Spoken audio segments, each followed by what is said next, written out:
Sir एक student है,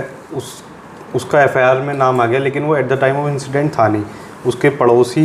जलन की वजह से, क्योंकि वो आईएएस की तैयारी कर रहा है इलाहाबाद में और उसका एफआईआर में नाम आ गया, तो उस केस में क्या कर सकता है? ऐसा है, ये आजकल बहुत कॉमन केस है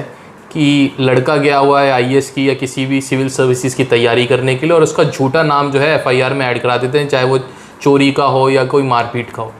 ऐसे केस में एक चीज़ याद रखिए, एक बहुत अच्छा डिफेंस है, डिफेंस ऑफ एलिबाई। इसका मतलब ये होता है कि at the time of occurrence of event या criminal activity the person was not even present at that point of time, he was been found at a different location other than where the crime has occurred. यानी कि साफ शब्दों में समझे भी कि हमारे पास केस भी आया था जिसमें कि हमने ऑनरेबल हाई कोर्ट में जो है क्वेश्चन की पिटीशन लगाई है on the ground when it has been told in the FIR कि इस दिन पे ये इंसिडेंट अकर हुआ, उस दिन पे उसने अपने ही पेटीएम से किसी एक मर्चेंट की जो है पेमेंट करी हुई है। तो हमने कोर्ट को कहा, my Lord's, how is it possible that he was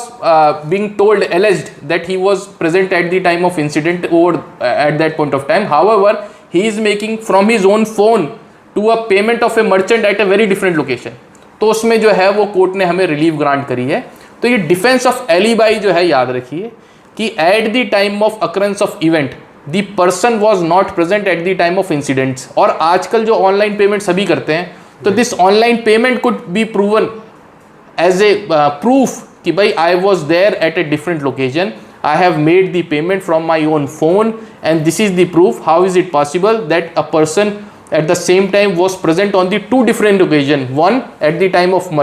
making the payment to merchant and other at the time of occurrence of the criminal offense at that point of time over the same place। तो ये defence of alibi जो है याद रखना।